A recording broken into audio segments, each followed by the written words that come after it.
Hi friends, welcome to tanuswayamaduge cooking vlogs. Friends ನೋಡಿ, ನಾನು ಇವತ್ತಿನ ದಿನ ಈವ್ನಿಂಗ್ ಡಿನ್ನರ್ ವ್ಲಾಗ್ ಜೊತೆಗೆ ರೆಸಿಪಿಗಳನ್ನ ಶೇರ್ ಮಾಡ್ಕೊಳ್ತಾ ಇದ್ದೀನಿ. ನಾನು ನನ್ನ ರೆಸಿಪಿನ ಸ್ವಲ್ಪ ಚೇಂಜ್ ಆಗಿ ನಿಮ್ಮ ಜೊತೆ ಶೇರ್ ಮಾಡ್ಕೊಳ್ತಾ ಇದ್ದೀನಿ. ನೀವು ನೋಡ್ತಿರ್ಬೋದು, ಸುಮಾರು ದಿನದಿಂದ ಈ ಥರ ವ್ಲಾಗ್ಸ್ ಜೊತೆಗೆ ನಾನು ರೆಸಿಪಿಗಳನ್ನ ಮಾಡ್ತಾ ಇದ್ದೀನಿ.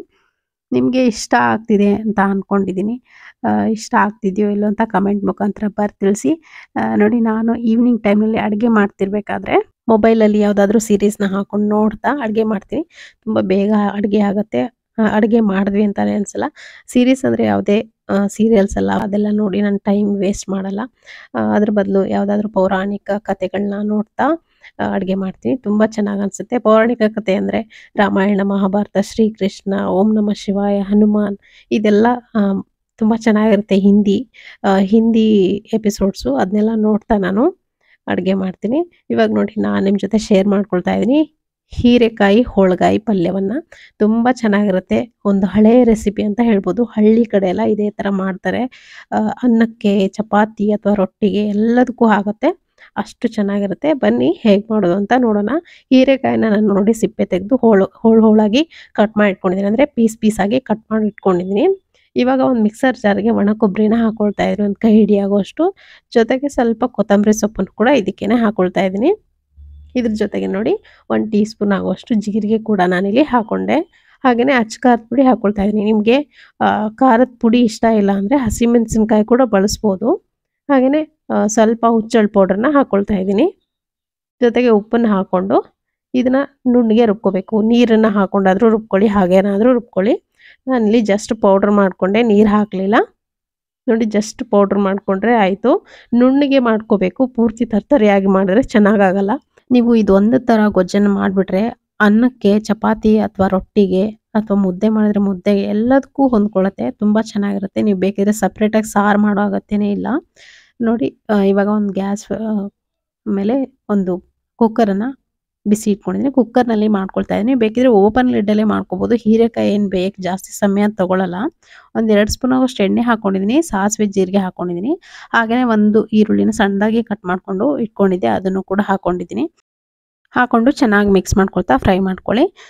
ಸ್ವಲ್ಪ ಟ್ರಾನ್ಸ್ಪರೆಂಟ್ ಆಗೋರ್ಗೆ ಫ್ರೈ ಮಾಡಿದ ತಕ್ಷಣವೇ ಹೀರೆಕಾಯಿನ ಕಟ್ ಮಾಡಿ ಇಟ್ಕೊಂಡಿದ್ವಲ್ಲ ಉದ್ದುದ್ದಕ್ಕೆ ಅದನ್ನು ಹಾಕ್ಕೊಂಡಿದ್ದೀನಿ.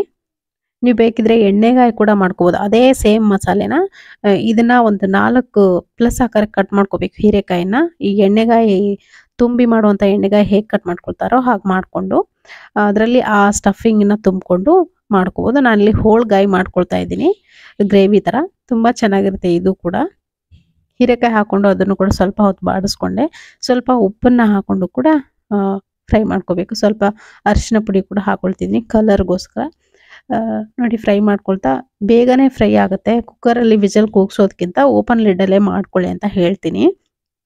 ನೋಡಿ, ಚೆನ್ನಾಗಿ ಮಿಕ್ಸ್ ಮಾಡ್ಕೊಳ್ತಾ ಫ್ರೈ ಮಾಡ್ಕೊಂಡಾದ್ಮೇಲೆ ಸ್ವಲ್ಪ ಸಾಫ್ಟ್ ಆಗುತ್ತೆ. ಆ ಟೈಮಲ್ಲಿ ನೋಡಿ, ರುಬ್ಬಿಟ್ಕೊಂಡಂಥ ಮಸಾಲೆ ಏನಿರುತ್ತಲ್ಲ ಅದನ್ನು ಕೂಡ ಹಾಕ್ಕೊಂಡು ಚೆನ್ನಾಗಿ ಮಿಕ್ಸ್ ಮಾಡ್ಕೊಳ್ತಾ ಫ್ರೈ ಮಾಡ್ಕೋಬೇಕು.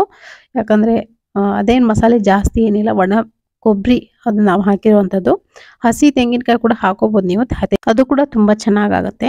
ಸ್ವಲ್ಪ ಹಾಲು ಇರುತ್ತಲ್ಲ, ಅದರಲ್ಲಿ ಹಾಲು ಬಿಟ್ಕೊಂಡು ಇನ್ನೂ ರುಚಿ ಆಗುತ್ತೆ ಪಲ್ಯ. ನೋಡಿ, ನೀರನ್ನು ಸೇರಿಸ್ಕೊಂಡಿದ್ದೀನಿ. 1 ಗ್ಲಾಸ್ ಆಗೋಷ್ಟು ನೀರನ್ನು ಸೇರಿಸ್ಕೊಂಡಿದ್ದೀನಿ. ಯಾಕಂದರೆ ಹೀರೆಕಾಯಿ ಎಲ್ಲ ಬೆಂದು ಅದು ಗ್ರೇವಿ ಗೊಜ್ಜು ಕೂಡ ಬೇಕಲ್ಲ ನಮಗೆ, ಹಾಗಾಗಿ ನೀರು ಸೇರಿಸ್ಕೊಂಡಿದ್ದೀನಿ.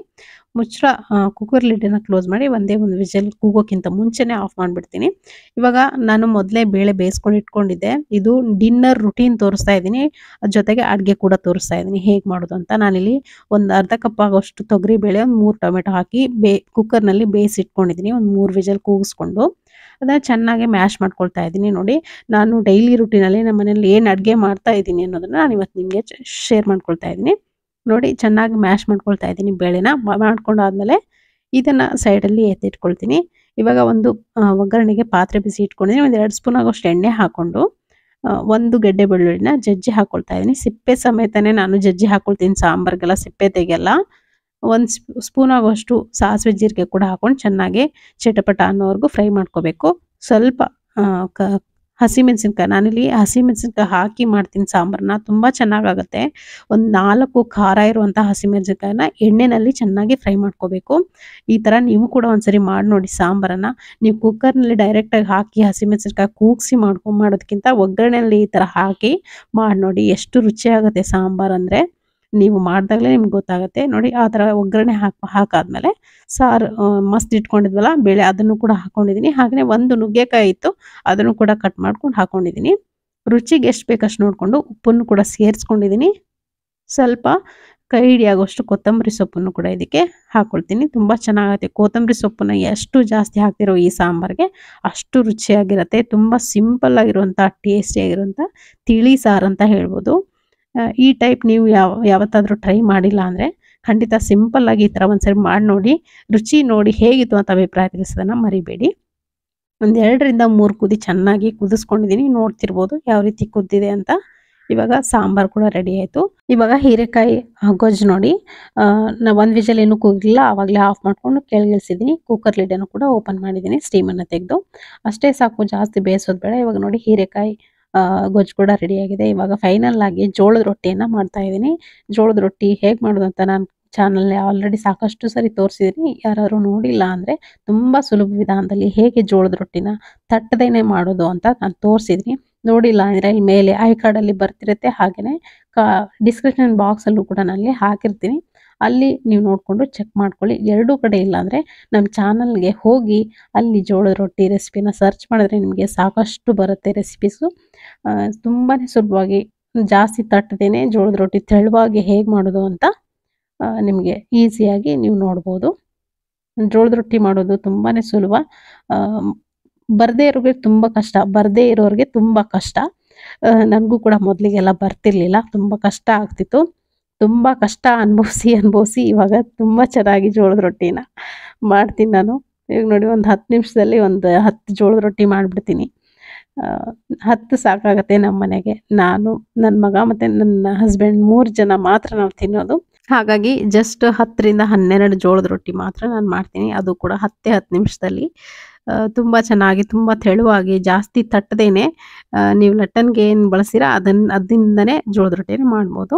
ಇವಾಗ ನೋಡ್ತಿರ್ಬೋದು ನನ್ನ ಇವತ್ತಿನ ಡಿನ್ನರ್ ರೆಡಿಯಾಗಿದೆ. ಡಿನ್ನರ್ ರುಟೀನ್ ನಾನಿವತ್ತು ನಿಮಗೆ ತೋರಿಸಿದೆ. ಹೇಗೆ ಅನಿಸ್ತು ನಿಮಗೆ ಈ ಥರ ವ್ಲಾಗ್ ಜೊತೆಗೆ ರೆಸಿಪಿಗಳನ್ನ ತೋರಿಸೋದು? ಇಷ್ಟ ಆಯ್ತಾ ಇಲ್ವಾ ಅಂತ ಕಮೆಂಟ್ ಮುಖಾಂತರ ತಿಳಿಸೋದನ್ನ ಮರಿಬೇಡಿ.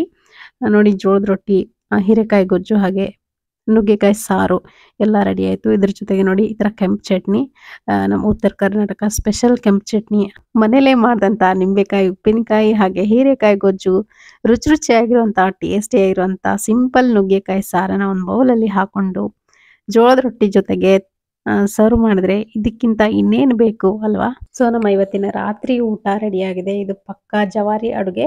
ಖಂಡಿತ ಈ ರೆಸಿಪಿಗಳೆಲ್ಲ ನಿಮ್ಗೆ ಇಷ್ಟ ಆಗಿದೆ ಅಂದ್ಕೊಳ್ತೀನಿ. ಇವಾಗ ನಾನು ಕೂಡ ಟೇಸ್ಟ್ ಮಾಡುವಂಥ ಸಮಯ. ತುಂಬಾ ಚೆನ್ನಾಗಿತ್ತು ಈ ಹೀರೆಕಾಯಿ ಗೊಜ್ಜು. ನೀವು ಕೂಡ ಖಂಡಿತ ನಿಮ್ಮ ಮನೇಲಿ ಮಾಡಿ ನೋಡಿ, ಹೇಗಿತ್ತು ಅಂತ ಅಭಿಪ್ರಾಯ ತಿಳಿಸಿ. ಮತ್ತೆ ಸಿಗ್ತೀನಿ ಮತ್ತೊಂದು ವ್ಲಾಗ್ ಜೊತೆಗೆ ರೆಸಿಪಿಯೊಂದಿಗೆ. Thank you.